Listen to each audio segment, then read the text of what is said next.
What's the meaning of Angus Wilson?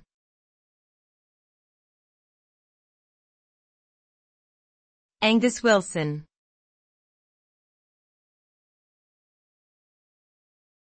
Angus Wilson.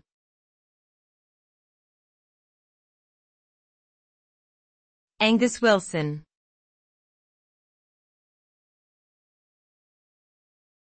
Angus Wilson.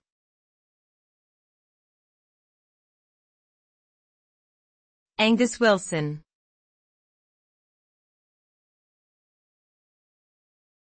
Angus Wilson was a British novelist, short story writer, and academic.